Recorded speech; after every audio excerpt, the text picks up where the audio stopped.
Saudara, pemilihan Gubernur Jawa Tengah 2024 bakal menjadi ajang perang bintang. Dua calon gubernur akan berkontestasi, yakni Andika Perkasa dan juga Ahmad Lutfi, sama-sama menyandang sebagai jenderal.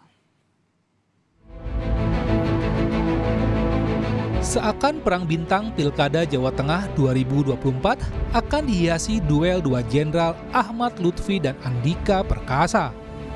Andika yang berpasangan dengan Hendrar Prihadi menyandang bintang 4 di TNI Angkatan Darat dan bakal melawan mantan Kapolda Jawa Tengah Komjen Ahmad Lutfi yang berpasangan dengan Tatsy Yassin. Dalam pengundian nomor urut Pilkada Jateng di KPU Jawa Tengah Senin malam, pasangan Andika Perkasa Hendrar Prihadi memperoleh nomor urut 1, sementara Ahmad Lutfi Tatsy Yassin mendapat nomor urut 2. Baik Andika Perkasa maupun Ahmad Lutfi mengajak para pendukungnya untuk menggunakan cara-cara yang baik saat berkampanye nanti, termasuk tidak menjelek-jelekan pihak lawan. Yang penting siapapun yang terpilih bisa membangun Jawa Tengah lebih baik. Kembalinya saya ke kampung halaman pada malam hari ini memiliki juga satu tugas, yaitu membangun kampung halaman saya, rumah kita semua, yaitu Jawa Tengah. Yang pada akhirnya pertanyaan kegaduhan kami itu terjawab dengan suatu keyakinan bahwa Jawa Tengah membutuhkan pemimpin yang mampu ngopeni, pemimpin yang paham masalah agar mampu menyelesaikan masalah, pemimpin yang cair agar aspirasinya mengalir. Analis politik Universitas Diponegoro Nur Hidayat Sardini menilai perang dua bintang di Pilkada Jawa Tengah berpotensi memantik suhu hangat dalam suasana politik di Jawa Tengah. Nur Hidayat menduga akan ada pemanfaatan secara emosional serta sarana-prasarana dari organisasi yang melatar belakangi kedua calon. Pilkada ini agak hangat jadinya karena melibatkan dua bintang tadi, ya. Yang kedua karena pada saat bersamaan peluang untuk pemanfaatan secara emosional sarana-prasarana dua organisasi ini bisa jadi sangat tidak terelakkan, karena Anda tahu bahwa ketika Anda masuk ke TNI, masuk ke Polri, seperti seumur hidup itu keterikatannya. 2 bulan menjelang pencoblosan Pilkada serentak 2024, dinamika dan peta politik di Pilkada Jawa Tengah diperkirakan akan terus menghangat. Kedua pasangan calon yang akan bertarung akan membuktikan di sisa waktu dan masa kampanye untuk bertarung dengan cara-cara yang baik agar bisa menarik hati warga Jawa Tengah dalam menentukan pilihannya pada 27 November mendatang. Liputan Kompas TV. Saudara, dua pasangan calon yang bertarung di Pilkada Jawa Tengah diisi dua calon yang menyandang jenderal, dan dari hasil survei Poltreking di periode 28 hingga 14 September 2024, Ahmad Lutfi Tatsy Yassin unggul dari Andika Perkasa Hendi. Lalu seperti apa gambaran perang jenderal di Pilkada Jawa Tengah? Kita akan bahas bersama dengan Direktur Eksekutif Poltreking Indonesia, ada Hanta Yuda. Mas Hanta, halo, selamat sore.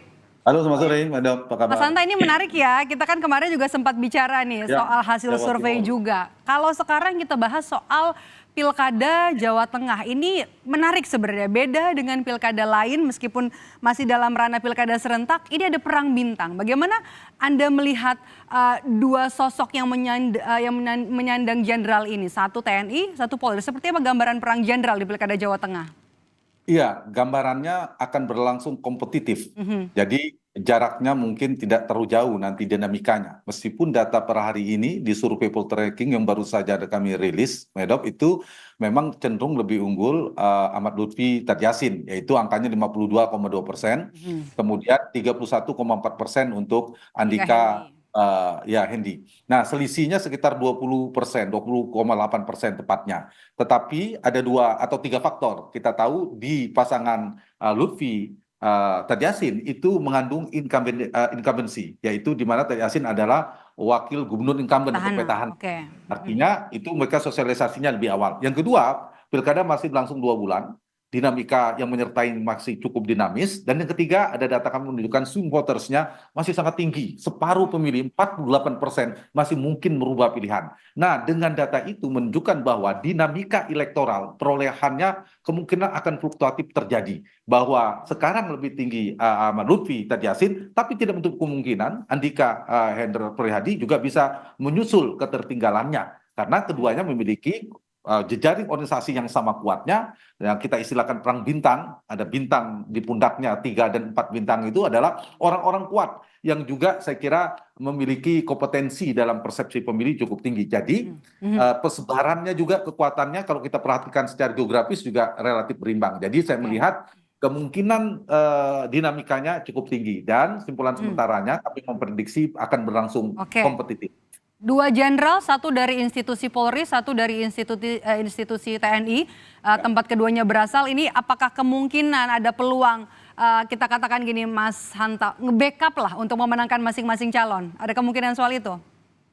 Ya, tentu kemungkinan itu selalu terbuka, tidak bisa kita pungkiri. Tetapi kita sebagai pesan moral, demokratis, kita tetap harus menjaga 2 institusi penting di negeri kita, yaitu TNI dan Polri untuk tetap netral sesuai dengan undang-undang konstitusi kita. Secara kelembagaan tentu harus netral dan harus kita jaga independensinya. Tetapi seperti prolog Kompas tadi, tidak bisa dipungkiri karena kalau punya ikatan itu sangat panjang seterusnya, sangat kuat ya setelah menjadi purnawirawan seterusnya. Nah, ini saya kira harus memiliki komitmen yang sama dari semua elemen entitas yang akan bertarung di Pilkada Jawa Tengah, tidak hanya kontestan tapi juga pendukung, juga mesin politik, tim sukses, termasuk KPU penyelenggara, termasuk fasilitatornya dalam hal ini pemerintah dan juga aparat. Mas Hanta, mohon maaf saya potong dulu, kami akan mengajak pemirsa Kompas TV untuk melihat situasi terkini dari gelaran deklarasi Pilkada Damai yang digelar oleh KPU Jakarta. Kita lihat ini adalah pasangan calon gubernur, wakil gubernur Ridwan Kamil Suswono yang sudah tiba di lokasi deklarasi kampanye damai yang digelar oleh KPU Jakarta. Deklarasi kampanye damai memang dimulai hari ini di sejumlah daerah. Salah satunya adalah yang saat ini akan berlangsung, yakni deklarasi kampanye damai di gelaran Pilkada Jakarta. Ada 3 paslon yang nanti akan mengikuti deklarasi kampanye damai, yakni adalah pasangan nomor urut 1, pasangan nomor urut 2, dan juga pasangan nomor urut 3. Nanti kami akan kembali memberikan informasi soal deklarasi kampanye damai yang diikuti oleh 3 paslon di Pilgub Jakarta. Saya kembali ke Mas Hanta. Mas Hanta, kita masih belum sampai nanti ya ke hasil survei. Mau bahas dulu nih soal tim sukses masing-masing. Justru tim suksesnya Ahmad Lutfi ini diisi oleh sejumlah jenderal purnawirawan TNI karena katanya mendapat tugas dari Prabowo sebagai Ketua Umum Partai Gerindra yang mengusung Lutfi. Ya, itu mungkin strategi untuk mengimbangi. 2 hal saya baca dari fenomena itu. Satu adalah untuk mengimbangi. Kita tahu Pak Andika adalah mantan Panglima TNI, jadi menjadi penting mungkin bagi Pak Ahmad Lutfi untuk mengisi militer-militer untuk mengimbangi kekuatan itu ya, pengaruh purnawirawan dan sebagainya. Yang kedua juga simbol tadi kalau saya kutip dari Maidop mengatakan Pak Prabowo dan seterusnya. Memang menariknya di Jawa Tengah ini 2 simpul ya, tidak hanya secara background organisasi 2 kandidat, tapi lihat juga bahwa Jawa Tengah ini adalah kita kerap menyebutnya kandang banteng. Nah, kandang banteng ini kan tergantung dia akan ngikuti pengembalanya ada 2 sekarang. Satu pengaruh PD Perjuangan, itu adalah kandang banteng kita istilahkan. Yang kedua itu juga rumah Jokowi, ada pengaruh Jokowi, yaitu PKB Jokowi plus Prabowo dalam konteks ini. Nah, kalau kita bedah data memang pemilih yang saya katakan tadi sangat strategis ya. Misalnya pemilih PD Perjuangan. PD Perjuangan itu kan mayoritas di Jawa Tengah. Dia akan menentukan di data kami, dia simetris, sudah linier dengan memilih cenderung mendukung Andika dan Hendi. Dari hasil survei juga ya, oke. Ya, tidak ada split. Nah, Yang kedua, saya ingin jawab pertanyaan itu, yang menarik adalah pengaruh Jokowi juga kuat, di mana tingkat kepuasan berdasarkan data survei juga 86% setuju atau istilahnya positif mengapresiasi kinerja Jokowi atau puas. Nah, ini juga ada kecenderungan. Dan jangan lupa pemilih Prabowo 53%. Nah, akumulasi ini, pengaruh Prabowo dan pengaruh Jokowi ini mungkin dalam dugaan saya akan dikapitalisasi oleh pasangan Ahmad Lutfi Tad Yassin. Nah, satu sisi itu ada bukan sentimen ya, ada upaya isu itu, tetapi di saat yang sama seperti kita diskusikan, mereka berasal dari dua organisasi yang sangat kuat, dan saya kira dua ini akan saling mengimbangi. Karena itu tidak berlebihan kita mengistilahkan perang Bintang. perang bintang, atau kita mengistilahkan perang para Jenderal. bintang Oke, dalam Mas Hanta, bintang kita gitu, ke Mbak. hasil survei dari Poltreking. Ini kalau dari elektabilitas kedua pasangan calon, pasangan Lutfi Tad Yassin 52,5%, kemudian Andika 31,4% ya. Oke, apa yang Betul kemudian sekali. jadi pertimbangan respon dan lebih dominan memilih pasangan Lutfi Tad Yassin? Ya, mereka tentu punya beberapa kami dalami ya. Pertama, memang lebih unggul dari sisi Tad Yassin ini kan incumbent, wakil gubernur petahana. Yang kemudian Ahmad Lutfi memang sosialisasi jauh lebih awal ketimbang Andika.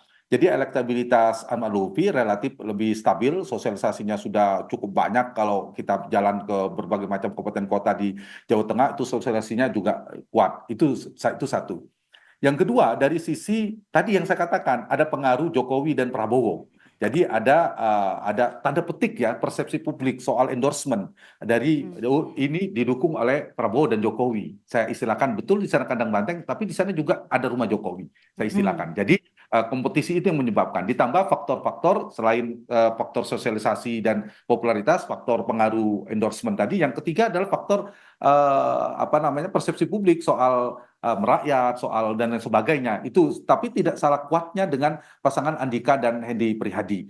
Jadi kalau kita perhatikan Maidop, memang ini seru ya, terutama kalau kita lihat di subkultur berdasarkan survei Poltreking, di Solo Raya dan Semarang Raya itu imbang kedua kekuatannya. Betul, di empat yang lain, Kedua Raya, Banyumas Raya, dan Pantura Barat, Pantura Timur cenderung Ahmad Lutfi. Tapi di Solo dan Semarang itu relatif imbang. Karena itu saya membaca ini potensi kompetitifnya sangat tinggi sekali. Jadi ditambah dengan variabel di mana swing votersnya masih sangat tinggi, maka dinamikanya cukup kencang ya. Tidak hanya dinamika politik dalam tataran kampanye, tapi dinamika fluktuasi elektoralnya prediksi saya akan dinamis. Ada potensi di mana Andika akan menyusul, potensinya cukup besar. Jadi cukup besar ya, padahal saya baru mau nanya nih. Kalau kita lihat hasil surveinya ini, saya sekarang juga masih buka nih hasil survei terbaru dari Poltreking Indonesia.